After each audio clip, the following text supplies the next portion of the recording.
well with this person's genetic makeup, because that way certain things would get passed on, or certain things would kind of work synergistically with each other. So that way you would have, it was about immunity. It was immunities. So certain immunities that you have and certain immunities that your potential mate has, those would create an environment that your child would be much more likely to survive in. Huh. No, that makes sense. And then also the whole smell, Right. which is like pheromones, but a little different. They found that if you're on birth control, it changes your sense of smell towards other people, towards men. So they found that women who are not on birth control are men that are most likely to procreate. I think that was the same study. I think they talked about productively with, they smell better. Right. And men that they're not most likely to be productive procreation, they don't smell as good. But birth control changes that and numbs it. So what they'll find is that women will go off of birth control and smell their mate or their husband.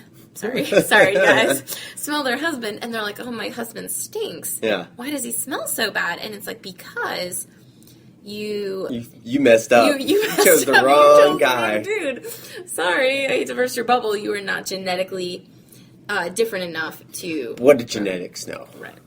So, that was like a side tangent. No, but really the whole body image thing and health, and it breaks my heart. I don't go to the grocery store that often. Farmers market season is kind of a little low right now, so I have been going a little bit more than I normally go. Right.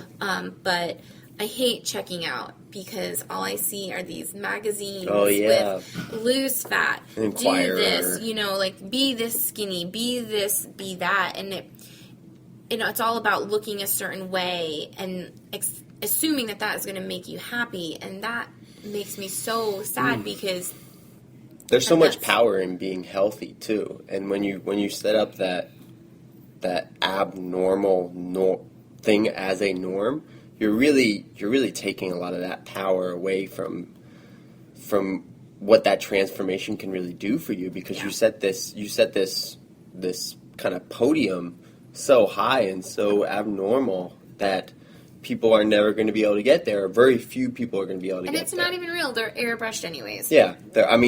That brings me to, I'll post it in the show notes, but there's this really cool video. It's this girl, she's laying on her stomach, and she's got this bikini top on. It went really viral. I saw it all over the place for a while.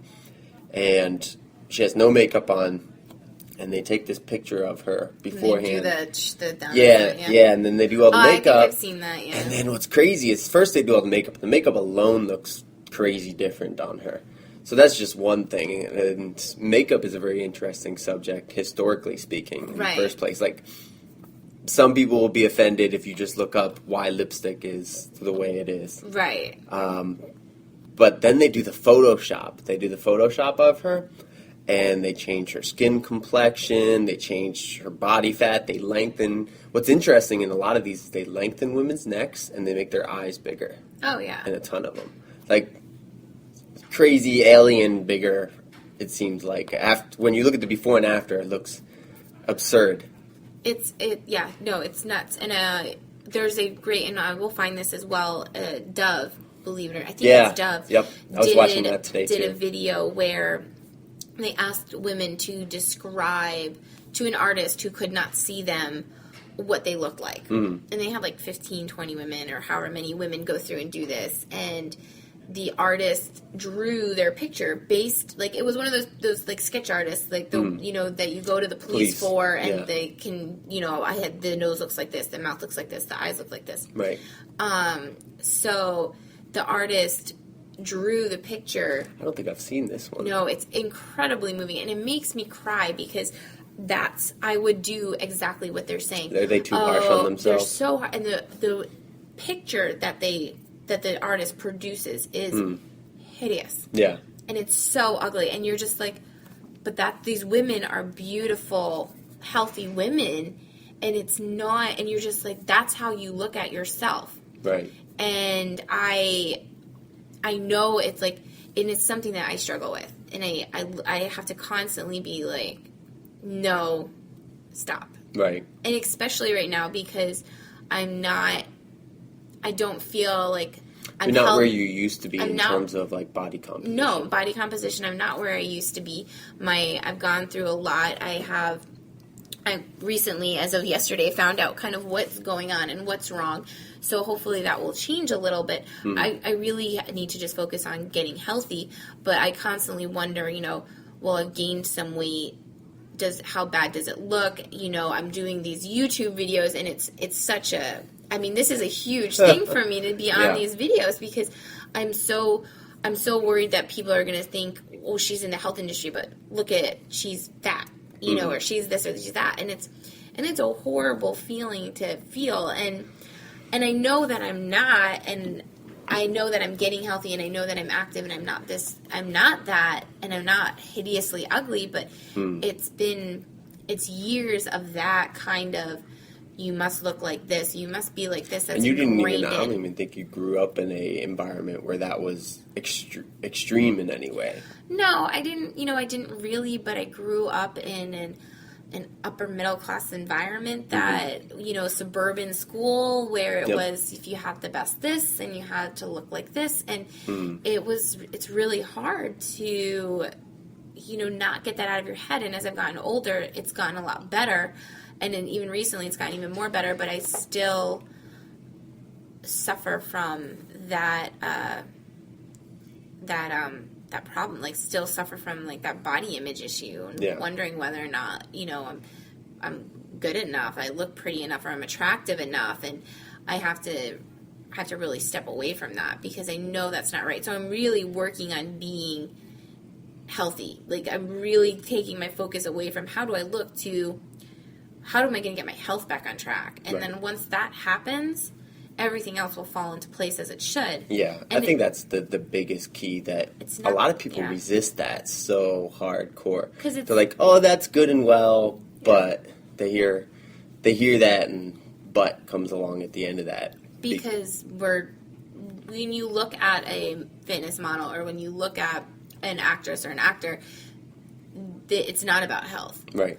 And we are this almost goes to that overstimulation we were talking about. We are so bombarded with that that it's hard to differentiate. Well, that's what everybody else. Well, and society rewards it as well. Yeah. That's I think one of the biggest drivers is that even if you agree with everything we just said for these past few minutes, there's some subconscious things that are going on where you meet somebody who's what's considered attractive right now, and they're much more likely to get that raise.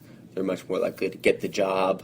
They're much more likely for a lot of things. I mean, when I apply for a job, I make sure I'm clean shaven. No. Yeah, it's really? Crazy. Oh my God. Okay, and I make sure like everything is nice and clean, and I make sure everything is like perfect. Right. Because it's very obvious that making that first impression and looking the part, quote unquote, is going to get you ahead in our society the way it is right now. Oh yeah.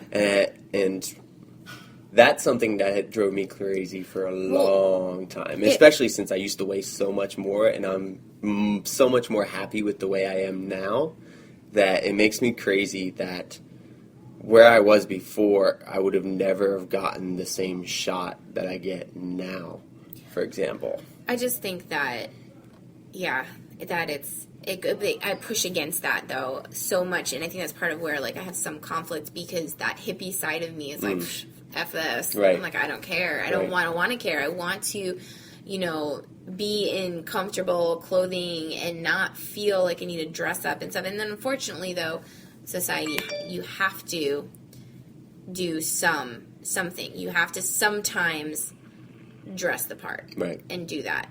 So and I understand. Like sometimes I'm fine with that, but the balance on this scale seems very skewed, very very skewed. Your balance or societal balance? Societal balance. Society balance. It seems totally extremely skewed. I'm not saying like never dress for success, so to speak, because sometimes I'll dress up at home when it's the weekend just to actually get shit done, pretty much. Yeah. Just to be focused and to be in the right mindset, I'll get dressed to go like I'm going out or something like that. Not to mention I don't really dress in normal people clothes that much. I don't ever wear regular clothes that much. It's, I lean against it a lot. But working on getting healthy a lot of times is going to get you to that point in the first part. And a lot of those subconscious things like the pheromones and the things that I think really have the biggest sway in terms of having a partner that really matches you well happen when you're healthy. Not when you wake up in the morning next to somebody looking like a completely different person because you don't have makeup, which I don't ever wear hardly, and you're not healthy all. because of other things that don't allow you to wake up in the morning with a smile on your face, for example. Right. So I think focusing on just that health is what's, if it's something you struggle with, doing that, because that's going to kind of help you down the right path. And we have talked about this before, like body weight and that right number, where if you focus on health, and health being the goal, the number on the scale, whatever, the body composition, whatever, is going to eventually reflect that. Right. And it may actually go up a little bit at first, though, and then it'll go down. Yeah. And you're going to hit plateaus, and that's okay. And sometimes you just have to be okay with where you're at right now, and then just, Sometimes I feel like that resistance of yourself not being okay with where you're at can hold you back in a lot of ways, Well, too. It's just added stress then. It's in more stress, and that's not what your body needs. It's hard to talk to clients about that a lot of times because you don't want to put this blame on them. You don't want to tell them, hey, your mindset isn't helping this scenario at all. No, you can't do that. Yeah, but you can once again put those little lines out in the water. And if anybody's listening and they have a family member, for example, I wouldn't suggest, hey, your mindset. Hey, you're wrong. Yeah, your mindset isn't in the right place right now. Of course you're not making any changes. That's not going to go over very well. I've tried that. Right. What you do is you, once again, be a good example. Be as good of an example as possible. Be as available as possible without letting that negativity come into your life too much. Right. And then kind of throw out lines here and there. So I just finished a round with a client. In a sense, the way I do my nutrition consults is I see the client and then we have communication for so many weeks, and then I see them again, either over the phone or FaceTime or whatever, in person, that kind of stuff. And with this one particular client, she was in the very beginning. She was so, I just want to look skinny. I just want to lose the weight. I just want to be, thin and beautiful. And she was beautiful, and she really didn't have, she really wasn't overweight. You know what I mean? She had gained a little bit of weight in college. She's a college, I think, junior. She's 20. So the drinking and the unhealthy eating, so there was a whole bunch of other... Up all night, the bad, so there's a whole bunch of stuff that went along with that. So what my focus was I was like, please do not step on a scale. No more scale. Please do not, no more worrying about what you look like. We're going to focus on how do you feel.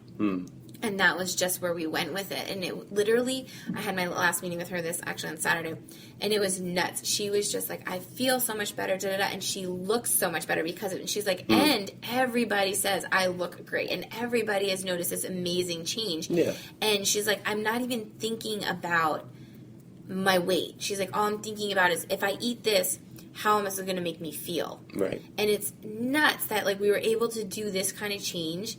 And somebody who's young, 20, who's in college. His priorities are way different than the average person. Not like somebody who's my priorities, you know what I mean? And she made all of this change, and she feels so much better, and she looks, even more incredible than she already did, kind of thing. And she's just so much healthier now.